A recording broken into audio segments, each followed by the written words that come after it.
Hey guys, it's Monger from MMOs.com with another quick weekly news recap of all major MMO news and announcements for the week ending March 28th, 2016. This is episode number 36 of the recap, and the first bit of news this week comes from Tree of Savior. The game is officially set to launch tomorrow on March 29th, 2016 into Early Access Beta. Various degrees of Founders Packs can be purchased from $10 to $50, but all have access to the game starting tomorrow. For those unwilling to purchase the Founders Pack, you can start playing 1 month later on April 29th. Luckily though, the servers are opening at actually around 2 AM on the 29th, so in gamer time, that's basically later tonight. IMC Games also released some data showing off where they got the most sales for the game. 30% of sales for Tree of Savior were from North America, 26% from Latin America, 16% from Southeast Asia, 12% from Russia, and 11% from Western Europe. All of these regions will be on one big server, so there will not be regional servers, just one big server, which I think is pretty great because it'll have a lot of players on a single server. I'm surprised Western Europe was such a small percent of purchases though. But anyway, I look forward to playing the game. It's launching tomorrow and I already got my Founders Pack good to go.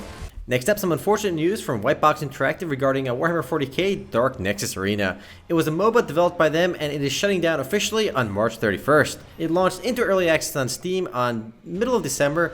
They updated the game up until middle of January and then they kind of went dark completely, and they came out recently and they just said they're shutting the game down for good on the 31st. It's yet another mobile game. It had some innovation to it, but it just couldn't compete. It did pretty poorly on Steam and it just never really caught on that well. It is sad to see the game shut down so quickly though. I mean, it was a new game. It really didn't have much of a chance to flourish. I mean, it shut down so quickly. The early access again began December 9th and it shut down on March 31st. And there was no updates since middle of January anyway. So the developers gave up on the game after a month of live service, which is unfortunate. Rest in pepperonis. In related news, we have another game that's shutting down this week. It is Maestia from Area Games. It's a game that most of you probably never heard of. It's a fantasy MMORPG, a 3D fantasy MMORPG. It's been running since 2012, but it is shutting down for good on March 31st, right around the same exact time that Dark Nexus Arena is shutting down. And although Maestia was never that popular, it had a 3+ year run, a little bit over 3 years actually, so it had a pretty decent run. It's shutting down now for good. There's a chance that maybe in the future Suba Games or another necromancer will pick it up, but the company behind the game, Rock Games, is a Korean company. They're not doing too well. Their last update on their official website was almost 6 months ago, so the developer's not doing well, so there's probably not a lot of updates coming out for Maestia, which makes the future for the game look quite grim. So if you are a Maestia player, it is also rest in pepperonis, but it is donezo. Up next, in some not so grim news, Smite has officially launched for PS4 into open beta. It's not official launch, but open beta nowadays is basically official launch anyway. It's been out for Xbox One already and for PC, and the PS4 launch is right around the time of Smite's second anniversary, because Smite launched on PC originally back in March of 2014. And as is, it should be the most popular MOBA on console, and I believe one of the only console MOBAs, but if there's a few others, Smite is definitely the most popular console MOBA out there. More and more free-to-play PC games have been making their ways onto consoles, and I suspect the trend will continue. It is worth mentioning that PlayStation Plus is not required for online play, which is nice. Next up, some pretty big industry news. The Chinese are taking over, and we have proof once again. This time a company called Youzu Interactive, probably best known for League of Angels. They're the guys that made League of Angels. They actually bought a company called Bigpoint, which is a pretty big German developer of browser games. They make games like Dark Orbit, which you're seeing in the background right now. They make Sea Fight, they make Battlestar Galactica Online, and basically a whole bunch of browser games. They were purchased for, get this guys, $90 million by Youzu Interactive. It seems like a lot of money, but actually Bigpoint was bought, I think about a couple years ago, back in 2012 for about $300 million, so the price went down, but $90 million is still a good chunk of change, and the Chinese are just expanding more and more into the West by buying more and more Western companies. It was Jagex earlier, and I expect we'll see more companies being bought by Chinese companies in the near future. I personally didn't really like playing any of Big Point games. Dark Orbit, which you see in the background, was completely pay to win, but then again, so is League of Angels, so I guess it's a match made in heaven. They both make pay to win games, so it's a nice match. Moving right along, considering we've mentioned Black Desert Online almost every single week on this recap since the game launched, we do have another update for the game. Not the Western version of the game though, instead the Korean version. The Valkyrie's Awakening update is headed for Black Desert Online Korea. The update introduces the Awakening Lance weapon for the Valkyrie class, and the Valkyrie class isn't even available in the North American/European version of the game yet. However, it's always good to see updates coming for the Korean version of the game because the North American/Western version will also get those updates in due time. There is no release schedule out there just yet for us, but we can look forward to the Valkyrie class as well as the Awakenings in the near future. Up next, another Kickstarter game bites the dust. This time it is Monger. It has been mentioned in the past that it was shut down before, but then they came back together and kept working on it, but now the team behind Monger officially announced that the game is dead for good. The game raised about $90,000 on Kickstarter back in 2012, and now it is donezo for realsies. Honestly, I'm not surprised to see the game shut down. Clearly, they did not have the capability of launching the game from the get-go based on the experience of the people behind the game. Plus, the game is called Monger. People funded a game called Monger, and are they surprised when it never launched? Come on. The real tragedy, though, is for the people that funded $3,500 for an in-game 60 parcels of land and a royal castle. People spent $3,500 on a virtual castle for a game that never even came out. And this obviously brings about a bigger issue about Kickstarter and games that never come out, and we'll discuss this more in the podcast tomorrow. So if you want to hear more about me complaining and bitching about Kickstarter and these games that never launch, check us out on the podcast tomorrow. Next up, a bit of news from Albion Online. They launched a pretty major update this last week called Kador. It introduces some armor reworks as well as 2 new dungeon types, mobile repair kits, and a new death mechanic.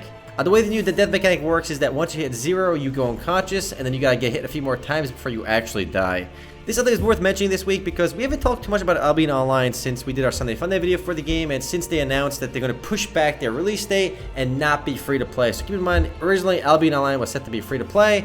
However, they pushed back their release date and said they're going to be buy to play, and it's still an interesting game, and we'll talk more about it when it gets a little bit closer to the release, which I believe they said was August 1st, but that's the earliest it'll be, so it might be a little bit past that as well. So there's still some time before we see a beta, but yeah, we'll check up on the game later. Up next, Chronicle RuneScape Legends launched at the open beta this week. We did mention this last week, but I wanted to bring it up again because now it is officially free to play for anyone. You can jump into the game right away. And I'm actually having a lot of fun with it. I did a first look video for the game already, and I started playing quite a bit more afterwards. And I'm having a lot of fun with it. So if you do like games like Hearthstone, definitely check out Chronicle RuneScape Legends. It's a lot of fun, and it's actually different. So good job, Jagex, for releasing a unique game. Next up, after about a year in beta, Total War Battles Kingdom officially launched. And before you get too excited about the game's name, it is a Total War game. However, it is very much like a standard browser-based strategy game. They took the Total War franchise and they made it into an Ebony/Game of War style pay-to-win nonsense game. And that seems to be the game's biggest complaint on Steam. It's getting mixed/negative reviews, mostly because people are saying you can pay your way to getting good stuff in the game, and you can pay your way to huge advantages, which is pretty unfortunate considering the Total War franchise itself is pretty well known and kind of getting tarnished with this pay-to-win reputation. But the game is available now if you want to check it out. It's on Steam as well as mobile, multi-platform compatibility, so that's kind of nice. Next up, guys, Wizard Online released some pre-alpha gameplay footage. Pre-alpha, I love these terms. Wizard Online is a game that's trying to be the first full VR MMORPG out there, and despite being a full VR MMORPG, as they call themselves, the game will work on non-VR environments as well, though the game is being designed around VR.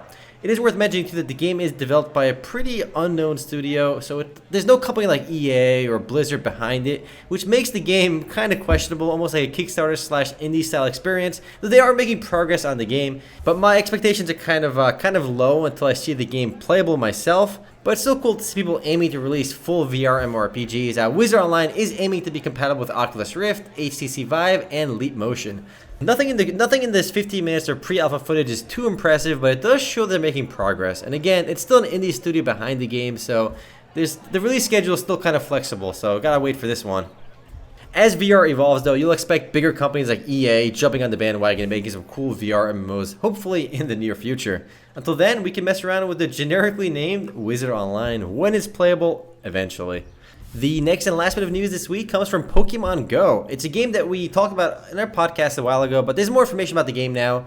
And so the way Pokemon Go works is that you have your smartphone with you, and as you drive around, walk around, do things, it'll vibrate when there's a Pokemon near you, and then you pull up your phone, and you catch it via tapping your smartphone, and you can find different Pokemon in different locations. Squirtles will be near lakes and stuff like that, so a lot of Pokemon will be native to certain areas. So you do have to drive around and explore places to catch all the Pokemon you want. Evolution of the game is kind of odd because it's not like you just level up a Pokemon to evolve. Instead, you catch the same Pokemon many times, and the more you catch it, the more you get, the closer you get to evolving it. So catch a Pikachu a whole bunch of times, and then it'll evolve into a Raichu.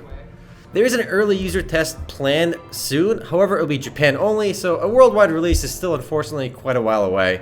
Though I do imagine the game causing a lot of problems. Imagine just driving and then all of a sudden you see a Mew, like your phone rings, you see a Mew, it's like you're in the highway, you just stop the car, be like, guys, I'm sorry, I gotta do this. You block all the traffic just to capture that Mew. totally worth. I can imagine that happening, which would be completely hilarious. Anyway, guys, that's it for MMO News this week. I'll see you guys tomorrow for the podcast. Later, guys.